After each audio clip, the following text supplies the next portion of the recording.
Welcome to the Channel Surfers, the podcast that helps channel executives sharpen their craft and ride the waves of modern partner ecosystems. I'm your co-host, John McCabe, and I'm joined always and forever by my good friend, Jeff Lennon. How you doing, Jeff? John, I'm doing fantastic. As always, I love doing these podcasts. Love the opportunity to talk about some things in the channel and the business, and then we get guests like we're going to have today, so it makes it even more exciting. Yeah, we have an interesting guest today. His background in building and scaling channel programs at some really big name companies like VMware, Apple, Workiva, which really helped him build experience across partner ecosystems and revenue leadership. In his current role, he is the founder and principal consultant at Untapped Channel Strategies. So without further ado, today we're going to talk about what actually works in the channel. Not theory, not slides, but execution with our guest, Jon Purcell. How you doing, John? I'm good, guys. Appreciate you having me on. Yeah, no worries. We were happy to have you. So, John, why don't you start out by just giving the audience a little bit of your background and what you're doing now?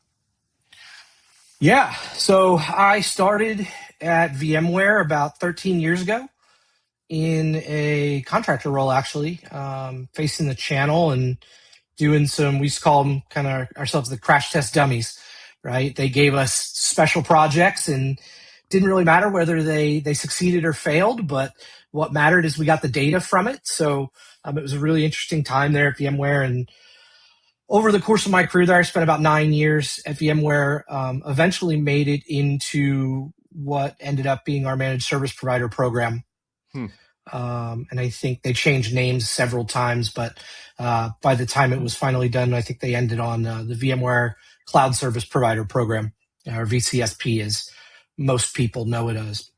Right. Yeah. And really that's kind of where I cut my teeth, right? And started to learn and understand not only the inner workings of how the channel works, but really niching it down even further into how to manage service providers work and what drives them and really started to specialize there. And so I did that for about 7 years and then ended up making the move to Apple for a few years, built their managed service provider program there. And most recently I was at Workiva, where I owned their global managed service provider program, both here, US and EMEA and in APAC as well. So Wow.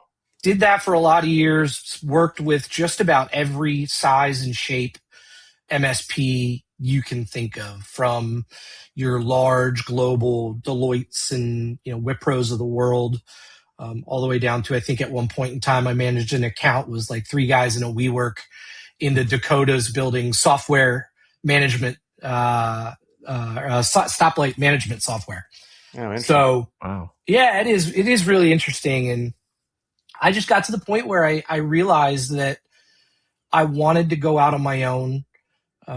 I think I can provide more value and help more people that way. And I consistently saw in the managed service provider space at these vendors that I worked with, that they were taking your traditional channel model or playbook and applying it to the managed service provider program. And it really doesn't work at the end of the day, right? It doesn't. It creates far too much friction. And there are just nuances about MSPs that don't apply to the traditional playbook. And so you have to have a really unique perspective. Yeah. What I've recognized since I've kind of gone out on my own, there aren't many of us that focus on MSPs. So that's a great thing. But yeah, so that's where I'm at now. It's funny you say that. I think, and you just nailed something. We've talked about playbooks a lot on here in a couple different episodes, and I think people have this. There's a premise, right, that if you have this, I did XYZ here, I'm just going to go work over at company C and just apply this playbook here. And that doesn't even work.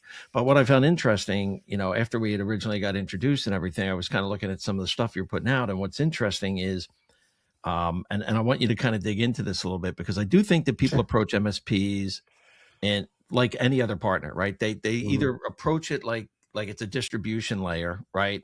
And they don't even understand like what that actual MSP motion is supposed to be, right? So they don't build out the right operating models to allow the MSPs to function and then grow. So that being said, what would you say are probably the most common mistakes that vendors make or MSP vendors make when they first start to push into the channel and hire for the channel? I think the first thing at a conceptual level is they treat it like another channel motion, any other channel motion. And really, it's funny when I think about, even successful programs that I've seen, they start out hiring people either from within or have a traditional channel background, like I said, because there's not many of us. And if you don't have that specialized understanding of what MSPs are supposed to do, it becomes very hard. And it's often very easy to sign partners, right? It's easy to get them in the door, especially if you have good tech. You show up, do a couple of demos, impress a few people, and you can definitely get them to sign into your program. And it's even pretty easy to start doing things like POCs and small deployments and things like that with these partners. But where I've seen it really start to fall apart fast is when you get somebody that it's really working for and they want to buy in and scale. And all of a sudden the company's not ready because they haven't built it for that type of scale. I mean, think about, if you land a managed service provider with several hundred customers and they want to standardize on your service or solution all at once and onboard all several hundred customers and do all that kind of stuff, it breaks a lot of things and a lot of things that are really hard to know that is coming until you've actually lived through it. Yeah. Interesting. Yeah. John, MSPs are kind of a sweet spot for me in my career. And I'm totally like agreeing with everything you're saying, because you can't treat them like they're a reseller or a distribution partner. It's a very specific relationship. If you're a vendor, you want your product as a part of their service. You don't want them to just resell it. You want them to resell it to everybody they do business with, right? But it's different. It's a different motion. What have you seen, like in your experience? Like, how about on the other side of that, with like the MSSPs and the MSPs, like trying to figure out the vendor fit? Have you seen that as a hurdle for them to go over? It is, but it's interesting, right? Because typically at MSPs, you've got some really smart people who know how to make a lot of different things work together. Right. So not always, but it often comes down to how easy is it to do business with the vendor, because you can have multiple tools that all do basically the same thing with some different differentiators based on use case. But that's very different when you're selling to a direct customer versus a specialized group of engineers and developers that are trained to make things work without all of the bells and whistles that are, seen on the front end, right? So what I see with MSPs a lot is a lot of roadblocks, frustration, and trying to operate as best they can with the vendor of choice, even when that program's not built out in an ideal fashion. And it can be done, but you've got to have a really special tech, in my opinion, or else at some point in time, something's going to happen where MSPs are going to start to look around and see if there's others that are easier to do business with. That was kind of my next question. Like, I've seen MSSPs pull a vendor product in an instant when something goes wrong. In cybersecurity, a breach happens and the tool that they were using was, had a big hole in it.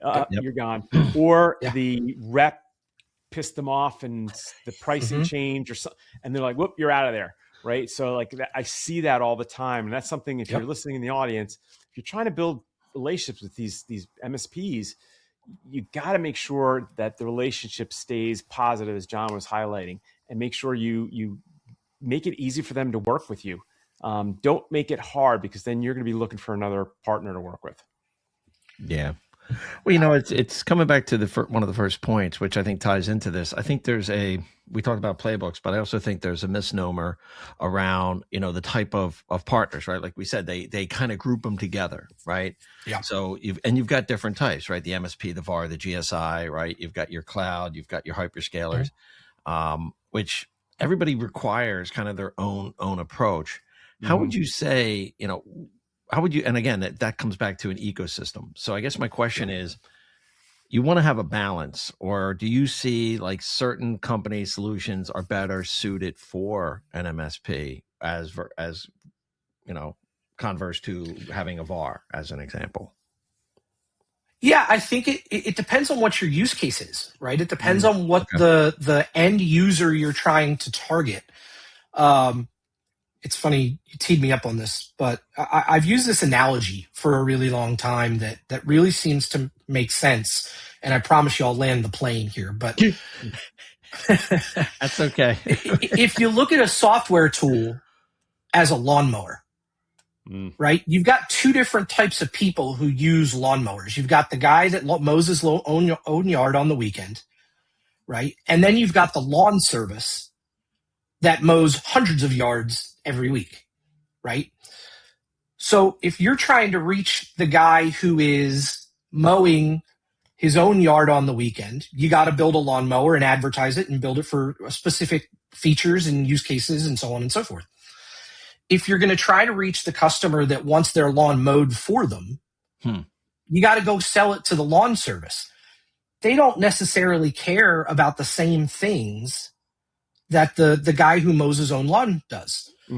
And so it comes back to, where are you penetrating the market today and where do you want to go?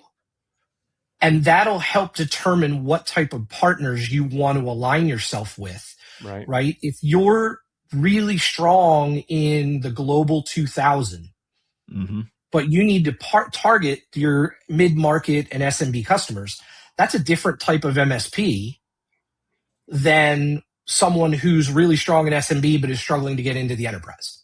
I like that. Spoken like a true suburbanite. I love it. Now, by the way, I am the guy who refuses to mow his lawn. So I am too. I hire someone. I know, drives my wife nuts, but it is what it is. Yeah. That's all right. That's right. So you hired an MSP to cut your grass. I love that. Yeah, there you go. I think that was really smart. So if you're going to hire an MSP to cut your grass, right?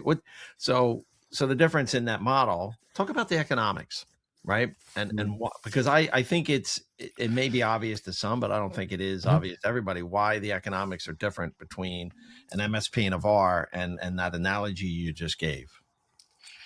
Yeah. So what I've seen is people tend to not go deep enough in understanding what's actually happening with their MSPs, and they look at it at face value, where, hey, I can go sell X tool to this customer for $10,000.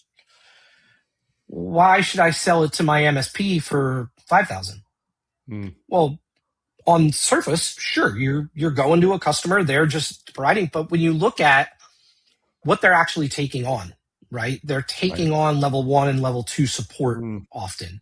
They're taking on a massive uplift on the sales side. They're bringing relationships. And there's something I've been seeing a lot of people talk about lately, that is liability. That liability is starting to be transferred to managed service providers. And if you think about that, that starts to really change the game with how the economics are built out. So I think when you're building those economic models out, it's really important to have the right people in the room that can get you down to the granular level, so you actually understand that a reseller is doing something massively different than what an MSP is. And that's the rationale. I like that. And when you can explain that to your C-level executives, when you can explain that to your board and your investors, that's when you start to get buy-in and remove some of the pushback. But when you get stuck at that surface level, people are just going to fight you tooth and nail over why are you giving away margin when they don't feel you have to. Yeah. Well, it's so important with an MSP or MSP that you help them fulfill that equation that they have to be profitable. It's like your license price, their GP equals, profit for them, right? Or the price between the license and the GP. And I don't think a lot of vendors understand that going in, because they're like, hey, I'm going to sell it at the highest price I could possibly get. And you can't do that. You've got to really cut your price to make it fit. But the end result is you get more and more and more business, because they're going to bring it into every one of their customers, right? And that's something, the economics of that is a big part, right? Well, I think, I'm starting to see this more and more often now of companies taking on what they're calling a value-driven pricing model, right? Where the more value you drive, the more it costs the customer. On the surface, it makes a lot of sense, right? But the interesting thing is, again, if you're trying to apply the same value to an MSP as you are a direct customer, that's where that model breaks down completely, because the MSP doesn't necessarily care about the bells and whistles. They care about how easily can they integrate it to their existing stack. What kind of support do they get, right? Those different types of things. And it's just a different value metric. No, that makes a lot of sense. Well, it's interesting because you've got the customer, right? So you're out there selling it. So you have the customer, you have the MSP. And what's interesting is there's a little bit more similarity between a VAR and an MSP. But I think the thing that you nailed for our listeners is, if you're going to sell to a customer, that's a one-time deal. It's over. It's done. Where you have a VAR and you have an MSP, there's multiple sales that are happening. But I think the biggest misnomer is they're just selling it, and the main company is picking up all the support, the services, tier 1, 2, all that. The MSP is taking on, like you said, they're taking on a brunt of the support piece and the hand-holding with the client. So there is a lot more that they are doing than just selling it, right? So I think that kind of gets overlooked a lot. And to your point, that's why I think those models break down, those playbooks, because they're thinking, hey, I'm just going to go in and sell this, So, and I was reading something that you'd put out probably 2 weeks ago. So talk a little bit about what you see as an MSP program, the fundamentals of that, right? Obviously if you're selling ICP and all that's in there, but I thought there were some interesting nuances to what you were saying when I was reading this. And I'm trying to remember if it was a LinkedIn post article or anyway, I was reading through it. I thought it was because we knew we talked about having you on. And I thought, let me do a little background and see what he's talking about. And it is interesting because you're almost, and I asked the question, but now I'm going on and on. But what I've noticed is people like yourself and what you're doing, like you have kind of a speciality in kind of go to market. You're kind of that guy screaming in the desert, like, no, don't do that. Here's what you need to do. And sometimes people listen, most times they don't, but again, that's why you're doing what you're doing. But if you could kind of walk through what you see as the fundamentals for a good kind of playbook or program. It's really interesting to me, right? Because having come from some really good programs and also, when you specialize in something, you want to produce the best thing possible at all times, right? And when I got into this kind of fractional consultancy play, that was my angle, was like, I want to build the greatest managed service provider program the world's ever seen for everybody who wants to have it. And a conversation I was having with somebody one time kind of sat me back in my chair a little bit. And they were like, in order to work with MSPs, you really only need to have two basic things, which is multi-tenancy and a pricing model that works. If you want the bottom of the barrel, you can work with them. That's probably it. Wow. Now, I would challenge you to say, okay, yes, that is 100% correct. But I think there's a lot more that can be gained by elevating that and building a more robust playbook. One of the hills I've always died on has been having people at the vendor talking to people at the MSP talking to their peers. I'm a sales guy at heart. I can talk to you about outcomes all day long. I have ideas and understandings about the technical side of whatever it is that I'm working with. I've never been the guy that pushes the buttons to build a network or launch a VM or something like that, right? And so I think it's so important to have people in your MSP org that can speak the same language as their peers on the opposite side of the table. I've been at companies that I have those people in my corner. My technical counterpart, I always used to joke, he's the smart guy that makes the dumb sales guy look good. And I've been places where you don't. And it is a very noticeable difference when you're passing the technical team off to, a PM or generic technical support. They don't have that true technical counterpart. And I also think there's a lot of value in, the cross-functional, your marketing, your product teams, making sure that you're constantly talking to your MSPs and knowing what works and what doesn't work. I've been at companies that have had very robust partner advisory boards specifically for their MSPs. And then last but not least, I think is an absolute must is ELT alignment. I mean, if you don't have an executive sponsor on both sides that are getting together at least once a year, you're setting yourself up for problems down the road. Well, you and John just became good best friends. So did we just become best friends, John? Yeah, I'm such a firm believer in that. And what you're saying about having the heads of the company align, I've done that before. It works great because if something blows up, one of them's going to be on the phone calling the other saying, what happened and help me fix this, right? Yep. If not, you're going to be searching for that person and it gets the other side frustrated, right? So I totally agree with what you're saying. That is on point right there. It is, I built a relationship once that was between two very large companies. And we got stuck for a really long time. Months of just trying to launch this relationship. And it was, they came in and broke everything that we did. And we had a very well-established program and it was just hard, but there was a ton of upside for both companies. And the only thing that could fix it was getting the CEOs together on, they happen to be somewhere in California together at some event and they had a 10-minute conversation and next thing you know, it's all done.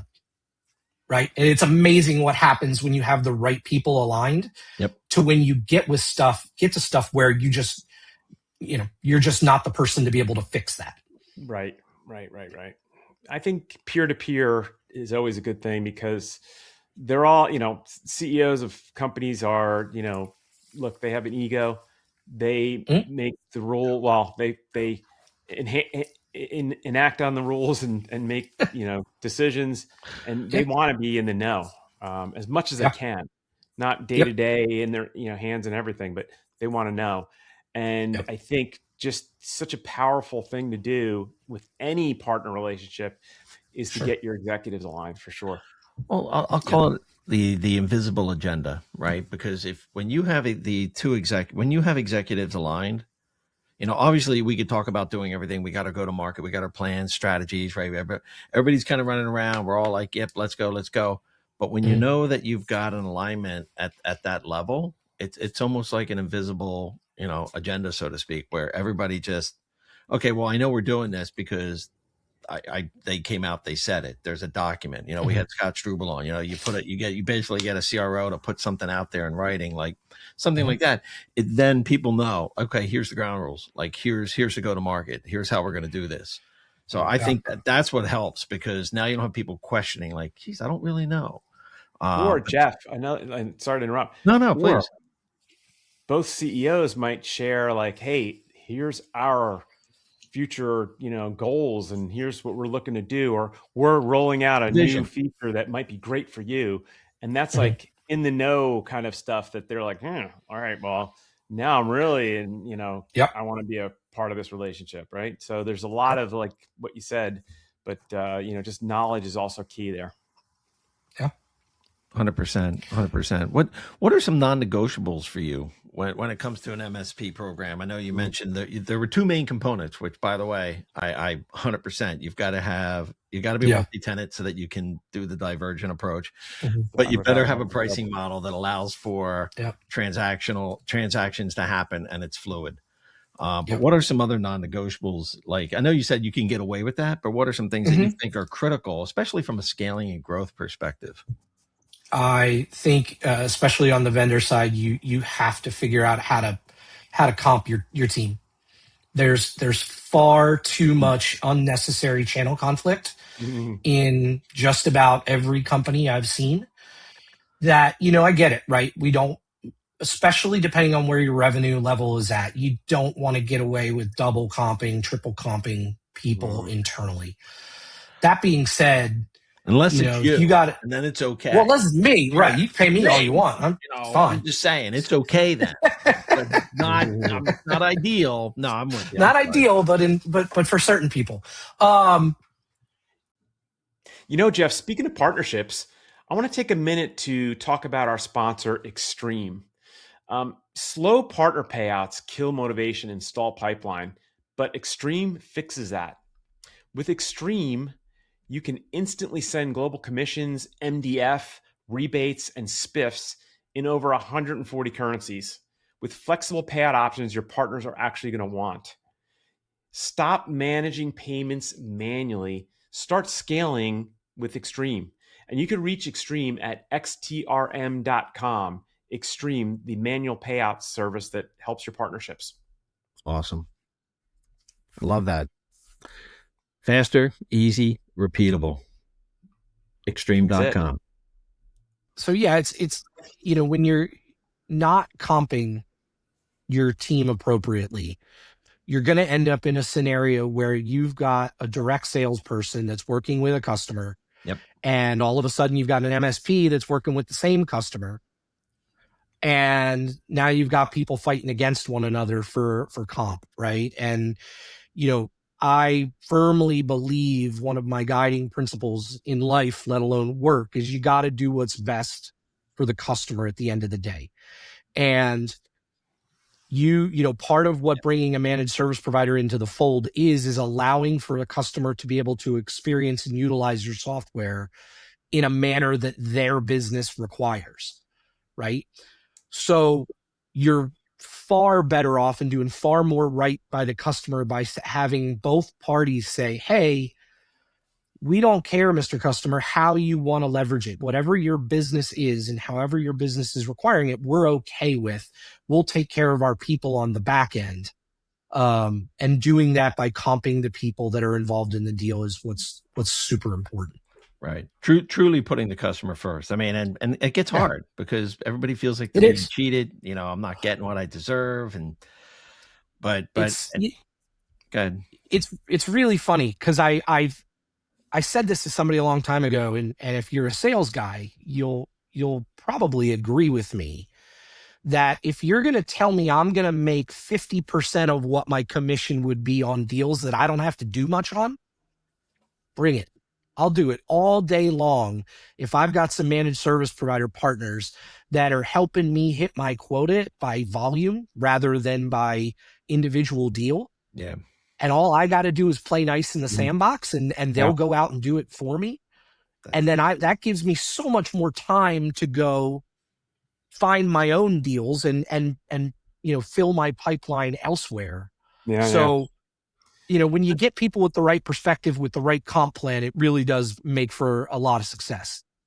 So, John, in terms of motivating sales and compensating them, wouldn't it be like a scenario where there are specific sales reps that are just selling to the MSSPs, and then a different scenario where maybe the MSSP will resell your product but put services on it?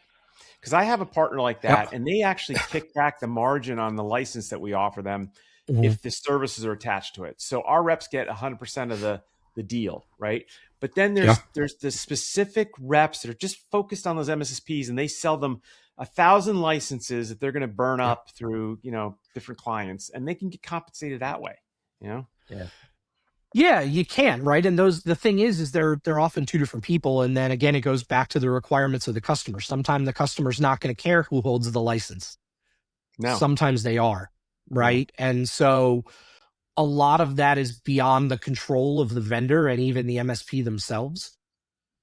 And, there is definitely, if I were to build out an org structure, right, I would have a partner manager more than just a seller that is working directly with my MSPs. And they're comped on the revenue that the MSSP brings into the business, that whole number. And then my direct sales teams, I can set up rules of engagement and requirements and all of that to be able to comp them when they have a customer that ends up going through that MSP, so that they are, they feel comfortable. That's all set up ahead of time. We're not dealing with it ad hoc, because, it goes both ways, where if you can get one or two successes, you'll start to see a snowball inside of your org. And if you get one or two failures, you'll get a very quick snowball inside of your org that you don't want to have. No, that kind of makes a lot of sense. Well, again, if you're going down that negative path, right, you're gonna have to fix it pretty quickly, right? It's like a boat taking on water, so to speak.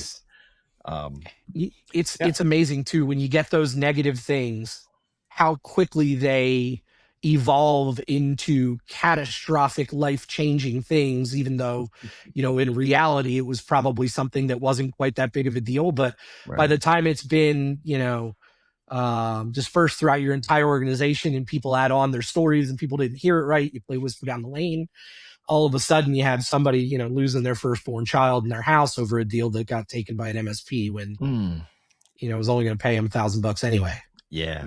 Yeah. Well, I know we're coming. I do want to jump into one of my most favorite topics, John. So, I always like to ask people about AI, right? So AI is obviously, it's a force multiplier, right? In partner ops, in partner, in the enablement piece and all that. Where are you seeing AI being leveraged to either save time or have the biggest impact on an MSP motion? I feel like there's the research and preparation piece of it that is saved me days, if not weeks.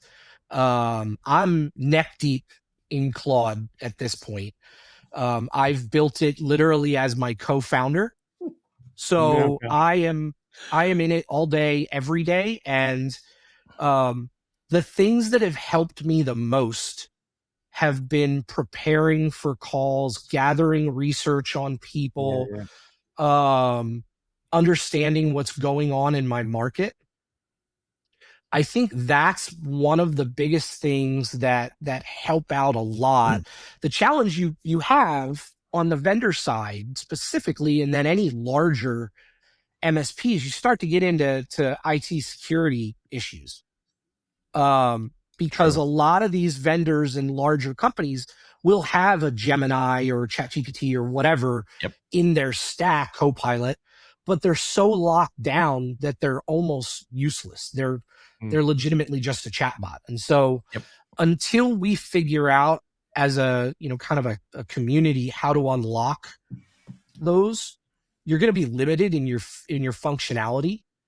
And one of the things I've loved being able, once I've gone out on my own, is I just get to do all types of crazy stuff, right? And it's been really, really interesting. And I've had a lot of people, when I talk to them about things I've built, are constantly asking me like, "Wow, how did you do that?" I have a daily brief that comes to me every single morning that shows my calendar, shows my tasks. And then not only does it show it, it prioritizes it for me. So it tells me, hey, this is your highest priority today. You need to get this done. And just so you guys are aware, this podcast has been at the top of my priority for weeks now. So there you go. Stop. You're making us blush, John. Johnny's back on the Christmas card list. That's how easy there that we was. Go. That was So it. there you go. John, but no, we're it's super curious. interesting.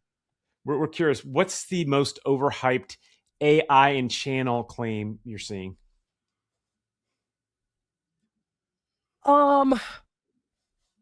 I feel like it's the level of what AI is actually doing, and I think people just exaggerate it.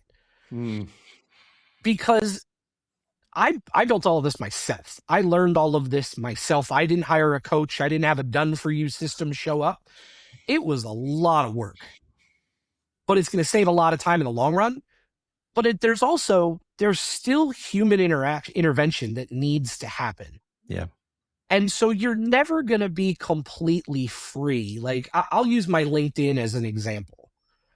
I have every day Claude builds me drafts for LinkedIn. And I go in there a couple times a week, and I review them and I edit them. And I say, no, this is wrong. I don't like these words. I'm going to rewrite this. I'm going to do that, yada, yada, yada. And then I go and schedule the posts, right?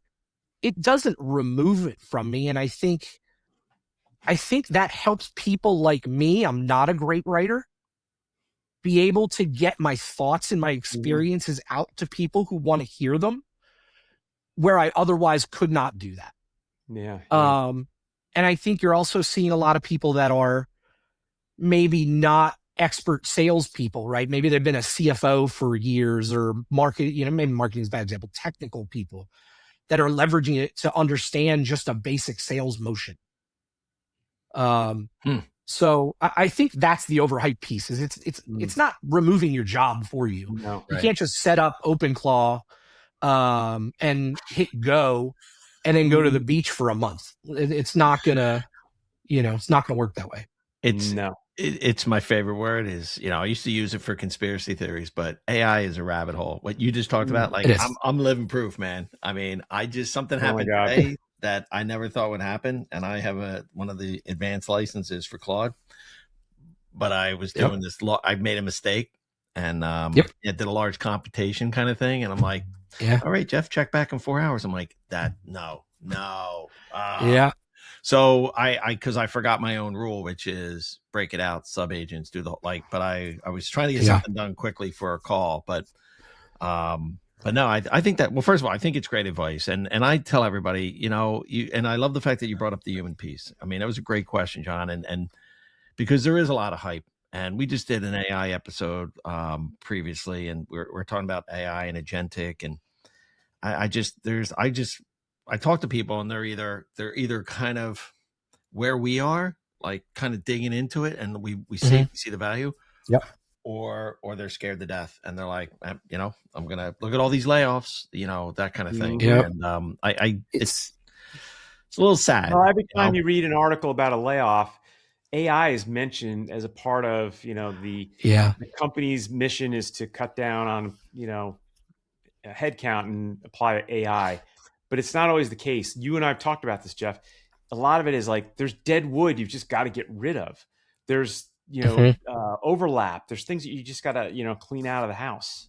Yeah, absolutely, and it's happening so quickly. But no, I thought that was a good answer. I like that because I think both. One is how you're using AI, but I do think there's a lot of hype, and I just think people just need to lean in and try to learn as much as they can, and it does because I see the hype. I personally see a lot of hype with it because there's a lot of work that goes with it. I'm sorry. It's not 100. It's changing the way that we work. And I think that's something you just described. Yeah. It absolutely is. And it is, I firmly believe, right. If you're not embracing this now and you're anywhere in your career other than the last 2 or 3 years of your career, you're in trouble. Right. Because you really need to learn and speak the language because they're all going there. Everybody's going there. Some of these things are real. Some of them aren't. Some of these companies that say they're AI native and they're not, but, I think that's just super important to be able to embrace. And then, the other huge thing that is really hard for me is the speed of this innovation and standardizing on something, right? I mean, I was in ChatGPT, then I went to Gemini for a little while, and then I just finally made up my mind once I got in Claude. I'm staying here for the next 12 months, and we'll have to see what happens from there, because if you can get lost. Yes, you can. I see these posts on LinkedIn all the time of, the top 75 AI tools. You're going to need an AI tool to manage all of your AI tools very soon because it's just too much, right? That's what I'm building. That's what I'm I building. belong to a user group. It's the AI Profit Board. And it's amazing because it's a group of people like us that are building, applications or utilizing AI to, make our lives better and be, and learn. And the entire community is so open to help and share their secrets. And the guy that runs his name is Julian Goldie, and he does YouTube videos, but it's just an amazing group. I've learned a lot, and I learn a lot from Jeff too. Jeff is like deeply ingrained in Claude and AI, and he's, able to communicate and help me understand better how to utilize it. Which means I made a shit ton of mistakes. Well, I mean, that's what it is, right? I mean, for me, it's, the kid goes to bed, it's time to sit on the couch for a little while, and I could either sit there and, watch reruns of whatever, or I could sit there and open up my laptop and try and, my website, I built my entire website through Claude Code, and it was an experience, because I'd never really built a website before. So I did it all on my own and built the whole back end and did all that kind of stuff. And, once you realize you can just ask the question that you have to the tool that you're using about the tool that you're using, it becomes a whole heck of a lot easier when I can just say, hey, Claude, I have no idea how to create an OAuth in Gmail or Google. And, I don't even know what that means. And then they just tell you what buttons to go push. It becomes a whole lot easier. Yep. Well, look, I want to be kind of the time cop here. So, John, why don't you kind of tell everybody a little bit about what you're doing, your business, and what you're doing with the MSP stuff. I think that would be great. Yeah. So I focus specifically on companies that are $20 to $100 million in revenue that have an existing MSP program, but there's friction.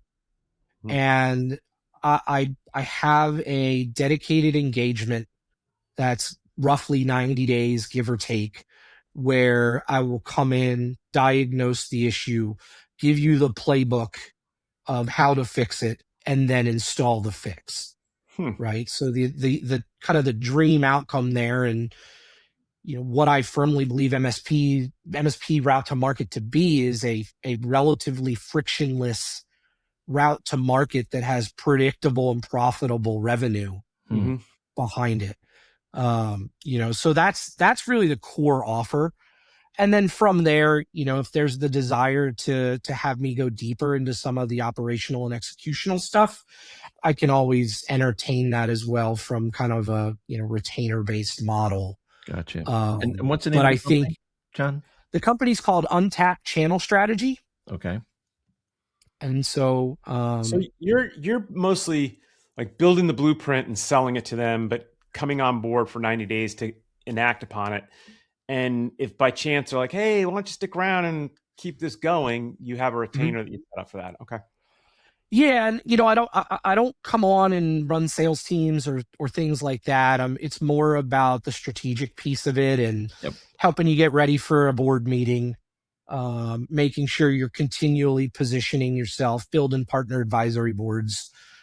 Those types of things are the retainer side of it. But the core offering is really that, get in, show me what we're doing wrong, and then we'll fix it. And I just find that kind of slice of the industry, that 20 to 100 million, is really where they're looking for fractional help because, it's interesting. I do have a little bit of a position that most companies probably don't need a full-time MSP hire until their portion of revenue coming from MSPs is a certain amount. Yep. Right. There's a threshold, a crossover event. Yeah. So you're often better off hiring someone like me, even on a retainer model, when you're, 5-10% of your channel revenue is coming through MSPs. You still need somebody who knows what they're doing, but you can do it a little bit differently and, hand that playbook off to your VP of channels and then just have me there for the kind of course correction as we go. That's awesome. Right. That's awesome. I mean, Jeff and I have a fractional channel executive business, and that's kind of our model too. Our pitch is are you going to hire someone full time, pay them, 200 plus K or 250K, or bring us on board for, a nominal fee and have two experts that are at your fingertips. Oh, and execute, right? I mean, I think that's the biggest difference, right? There's and everybody says, oh, if I hire somebody, they're going to execute. Yes and no. I'm just saying, like, it's a different mindset, and I think that to me that's the biggest gap. So right. Yep. Well, look, first of all, sorry, I didn't mean to cut you off. I was going to say, John, why don't you share with the audience how they can get in touch with you? Because it sounds like you have a really great business offering, and if they want to get in touch with you, talk to you further, how can they do that? Yeah, no, my website is untappedchannelstrategy.com. My email address is Jon, Jon, at Untapped Channel Strategy. And then I'm always on LinkedIn. You'll see me post there. I post almost every single day, and always available, via DM or however you want to reach out is fine with me. I'm pretty easy to get a hold of at this point. Okay. Awesome, man. Yeah. I like the Untapped. I don't know why my brain keeps going back to Chug and Hugs, John. I'm thinking you should have your hazy IPA MSP there you go. playbook, Untapped Channel Strategy is sponsoring a tapped Chug and Hug. Yeah, right. No, it's really funny. I really like the name, but then you got to start giving people the email address, and it's like, oh, we're with you. It's a lot of letters, and I know I'm a less is more type of guy when it comes to that kind of stuff, but but no, and I if you're interested, and I'd love if you guys want to check it out too. I built an assessment on my website. Oh, 7 questions. It takes about 3 minutes to do. Okay. And it'll give you a full view of what your program and where it actually stands and what you need to focus on to kind of fix or build it. And I've gotten some really great feedback on that it's a really great starting place to just understand where am I today and what do I need to work on. Yeah, that's huge. That's definitely huge. Well, look, before we do, John does a sign off. I'm gonna, because you said a couple interesting things. So I'm gonna I always do my kind of 3 takeaways.